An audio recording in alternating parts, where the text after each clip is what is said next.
In a 26-4 vote Monday night, the Republican Party of Texas's Rule Committee advanced a rule to close Republican primaries to only those registered with the party.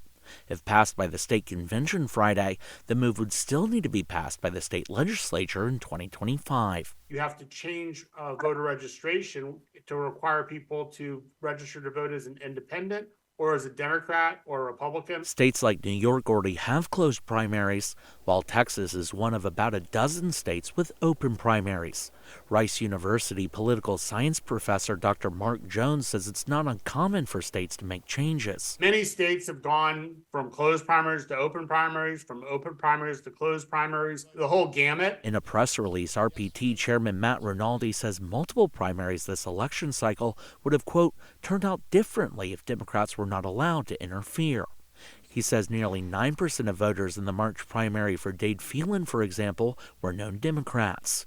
That race is now heading to a runoff election. There are very few examples of that occurring, which isn't to say they never occur. Former Harris County GOP Chair Paul Simpson opposes closing the primaries. The state party's actively getting involved, taking sides in primaries, and I think that's a mistake.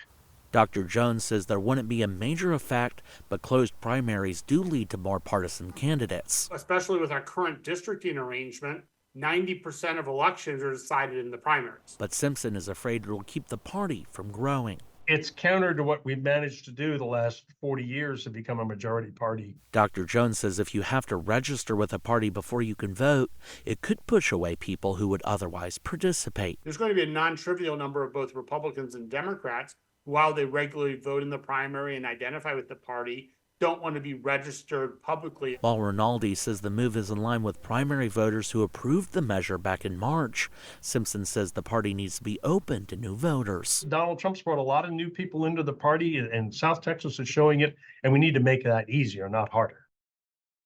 Thank you for watching. Please hit the subscribe button and get the latest news by downloading the CBS Austin News app.